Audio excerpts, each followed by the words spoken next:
Welcome to my hood, Elderhood. I am your host, Coach Memory, where I ask that you listen with your ears and respect my hood.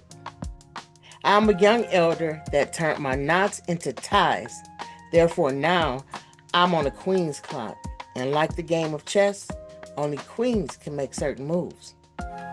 My time is now to have thought provoking conversations that will connect the elders to the millennials in order for us to strengthen the Black family. Now, my topic for today is where will the memories go? My name is Coach Memory. My whole goal is to keep memories flowing. Memories are so important, and I want to just share a short story about memories. There was a time that this little girl was so proud of her family and her position in the family that she absorbed everything like a sponge. When the breakdown of her family slowly happened, she was thankful that she had her memories. And yes, she is me.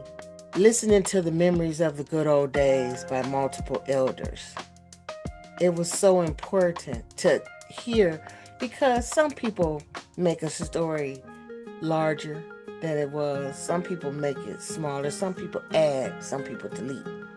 It's according to the storyteller. So it's important when you're present all around with more than just your mother's or just your father's story or your grandparents, and you have a village, then it's an honor, I say, to put those stories together, to connect them and say, you know what, Mama probably embellished this story a little bit more than she should have, but that's okay because we're all human.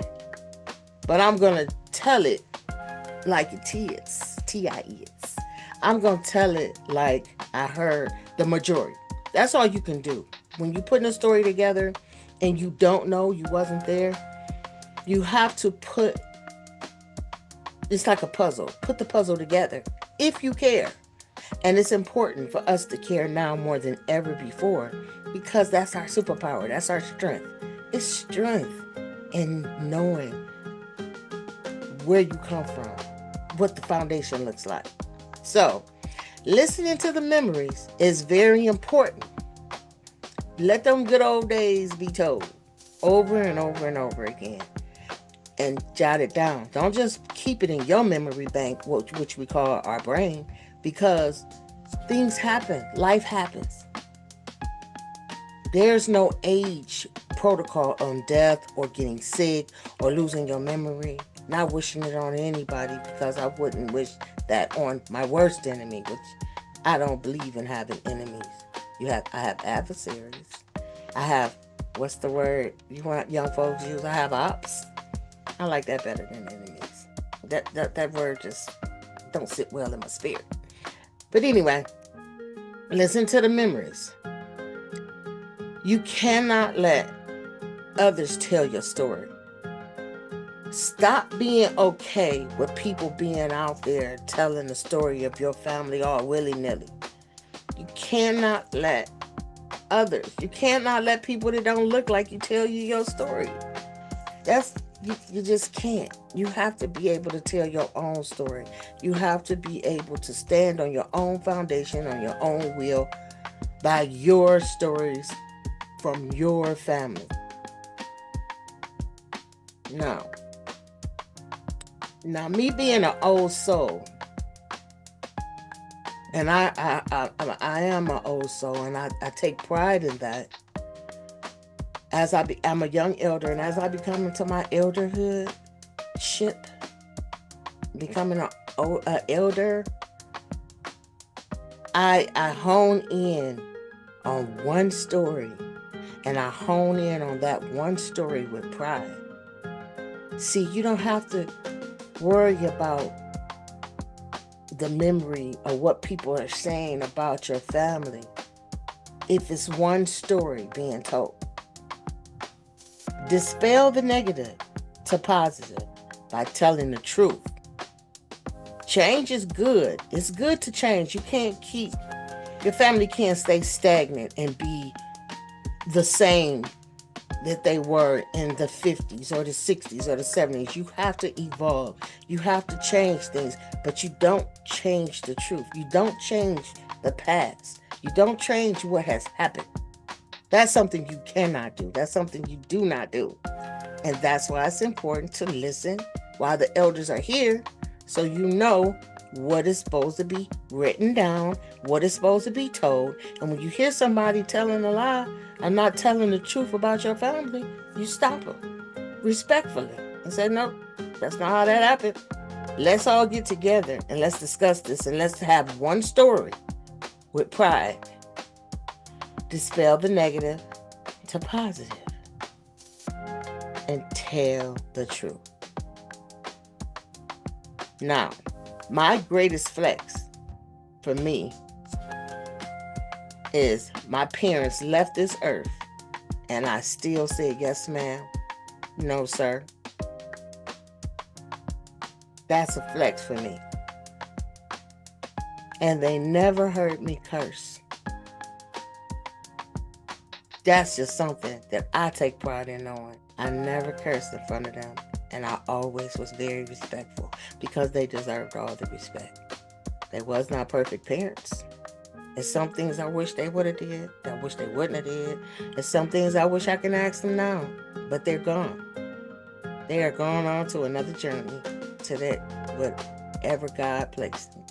That's why I have to do better. These are things that I did. And these are things I'm sharing, and I want you to do. And don't put it off. Do it today. Do it now. There's a holiday every month almost.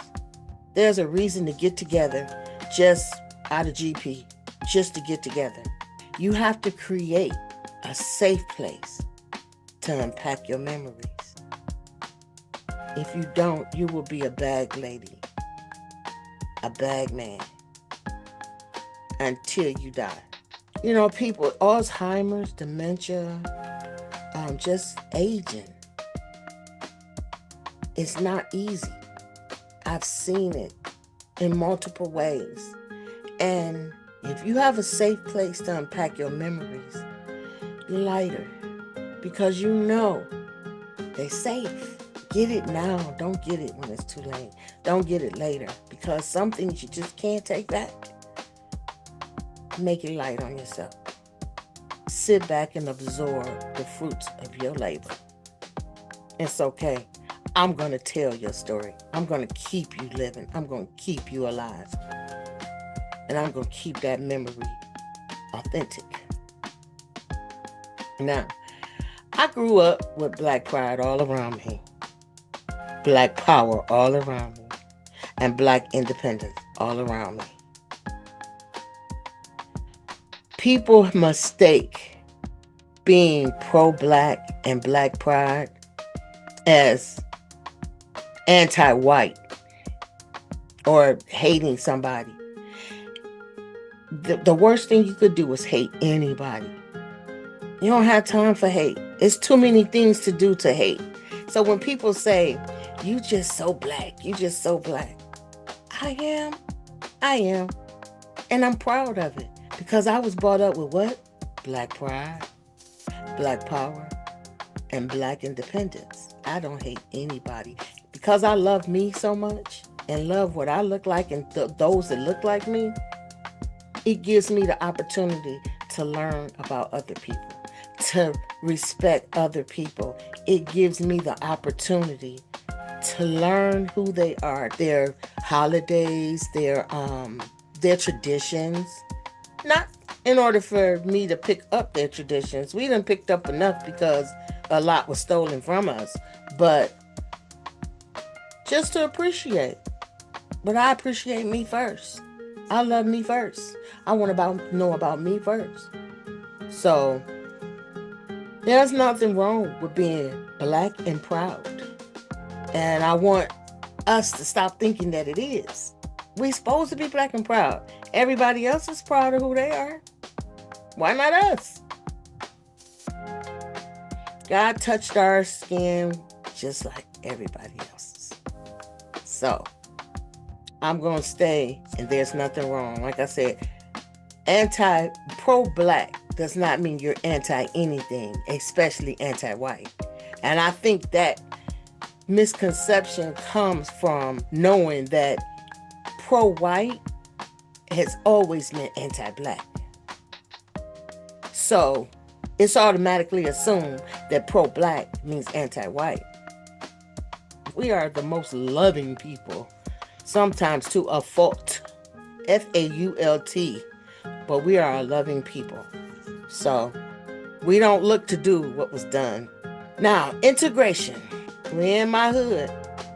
And you're not going to like everything I say. And a lot of people probably won't like this, but we in my hood. Integration was one of the worst things that happened to the black community. Yes, it was. Because when we didn't have an option, when we was not allowed to mingle with other people, the others, and it was just at that time, it was pretty much black and white.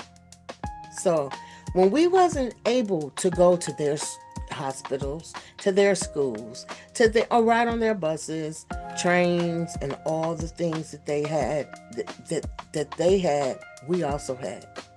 We bartered with one another. We lived amongst one another. We had our own community that was thriving. Some of them was thriving to the point that they were bombed. Because even though people say, pull yourself up on your own bootstraps and do your thing, you can do this, you're free now. Free don't look so free as it seems.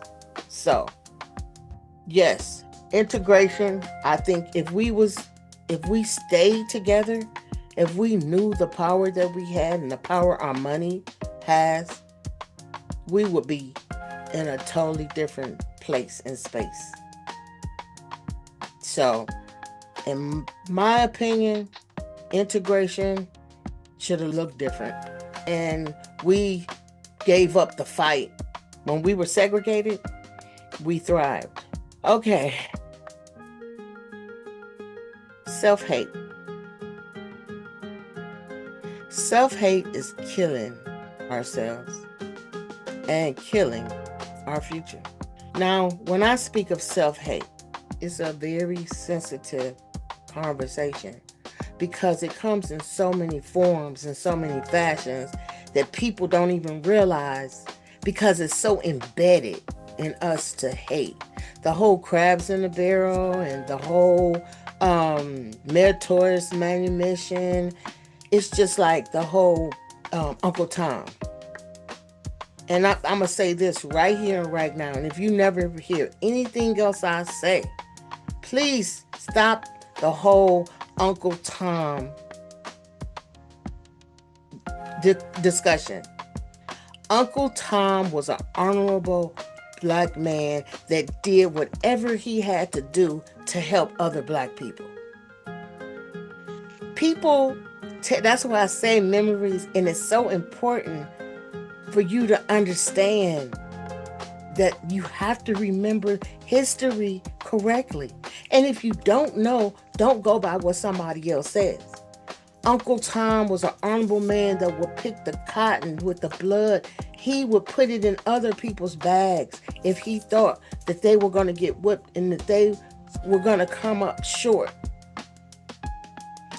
The name you want to use when you're talking about these people that forget who they are and what color they are and will do harm to other black people in order for them to receive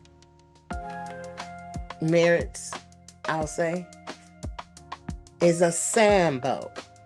That's what that is, a Sambo. Sambo was the one that was what they say Uncle Tommy is.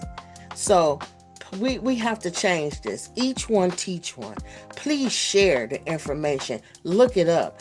Get the book Uncle Tom's Cabin, or just look it up. And if you need the information, I'm going to make it my business to share the information about Uncle Tom versus Sambo.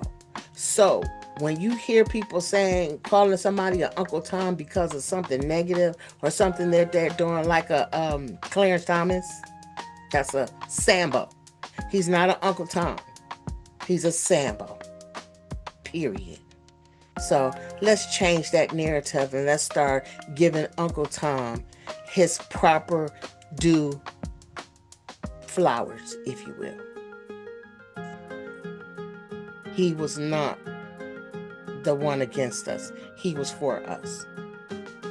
So when I say back to self-hate looks like acting like you're not what God gave you. Self-hate is looking to do harm to yourself, to your babies, to your whole group or race of people that you are around that you can touch. When you generalize black people like other people do, that's self-hate.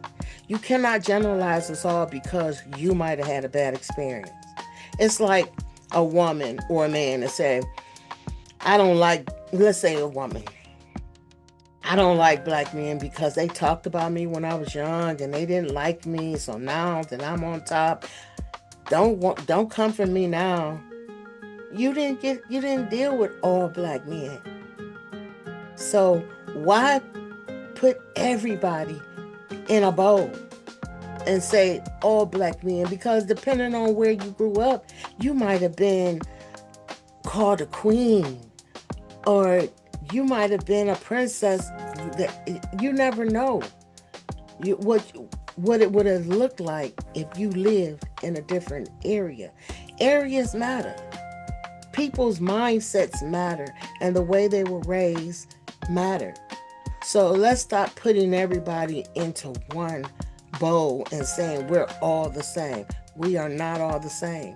We are all different, just like everybody else. We're no different than any other race. But we're the only ones, in my opinion, my hood, that wants to look like the person that hates us the most. I never understood that. To want to look like, there's nothing wrong with changing your hair. I change my hair color. I change all the things, wear my hair straight. Sometimes I wear it in this natural form. I don't like to straighten it anymore because when you take it out of its natural form, it's hard and you might not get your natural back. And I love my natural. So, but I'm saying that to say it's people that go out of their way to change themselves because of hate. Not of just doing something different, wanting to have a different look. Especially women. We love to do different things. We like to shake it up a lot and sometimes a little. But the self-hate is killing ourselves. And when I say it's killing our future, because our babies. Could you imagine if somebody go and get a BBL? They baby see them go away, and then they come back in pain, and they have to wait, and then they have this big butt. Or see them bleach their skin. Or watch them shave off all their hair and then put somebody else's hair on them. To want to be a blonde and never want to have a dark hair, a brunette. But that's killing your future, because when you see these little boys wanting to what? They gonna want to find somebody that their mama have tried to be all their life. Why would they want to be with a sister that don't look like their mother? A boy's first love is his mom. A girl's first love is her dad. So if a girl sees her dad only wanting lighter complected women, only wanting white women, Asian women, any woman that don't look like her mother or her grandmother or her sisters or cousins, then what is she going to value in her future? She's going to value those things that her father wanted to see. If a boy sees his mother completely changing herself, guess what? He's going to want to find that woman that she always seeked to be. So be mindful of the things that you're doing and who it's affecting. It's not just affecting you. We have to stop killing our mindset. And I'm talking about the whole mindset in it all, because we have younger versions of ourselves looking at us. Now, remember what was created by a black man and woman. Time to change the negative and raise the bar on the positive. We must change the negative. Time is right now. So, the purpose of memories are for strength and support. Believe it or not, memories will give you that. You have to keep the legacy, the family legacy, together from generation to generation. So, understanding that will bring about a village effect that we so need. And we can have it again. We're just going to change some things around. It's okay to change things around. We're not trying to mimic or trying to go back to the 40s or 50s. We're not trying to do what the MAGA is doing. That whole thing. They're trying to go back. And they want everything to be like it was. No, we're trying to pull the positive into the present. Remember what happened so it'll never repeat itself. And connect. That'll keep us connected to where you come from and that you are never alone. So you have to know your past. Bring the positive into the present, and let's shoot for the stars in the future. That's why memories are important. That's why jotting them down, keeping them in a safe place, all those things, knowing who we are. See, I know who I am.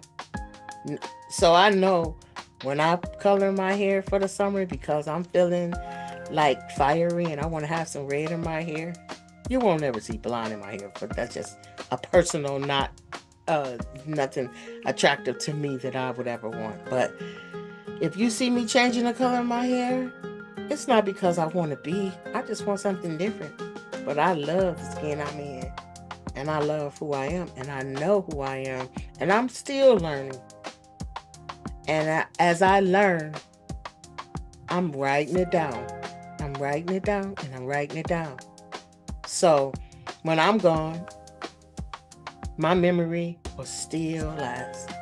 And my sons, grandchildren will have a history book. They can say, nope, and they can go back as far as I can go back. I'm going back as far as I can because, like I said, we were a stolen people. It was taken from us. So we have to go back and try to put in perspective and put into place what was taken from us. Oh, not why. We know why, but the what. So I have a memory. The last thing before I get out of here is I found out the most recent thing that I've learned is that I am 100%. I did the African ancestry, and I'm 100% Mende people from Sierra Leone. So that means any woman, my mother, my grandmother, my great-grandmother, her mother, on and on and on and on, up until Africa, the Sierra Leone, 100% Mende people. I take pride in that. That makes me feel so warm and good inside. And I'm able to share that with cousins. And that's something else that I can add to the memory bank. Hopefully one day I'll be able to go there. I will be able to go there. Okay, it's time to get out of here. I'm going to leave you with the segment. Don't shoot the messenger. Change the message. Do not let others dictate to you who your heroes are and how you remember.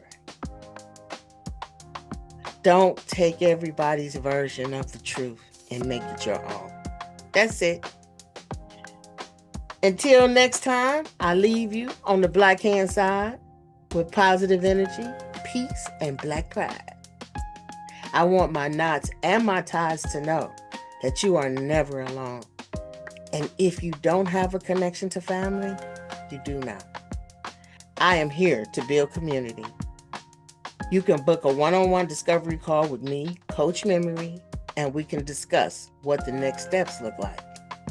You can also find me on all social platforms at Respect My Elderhood. I have a Facebook private page, a Queen's Clock, where you know, love, and be thyself. And that's for the queens to connect, come together, and do the work. And just have a conversation and have a safe place.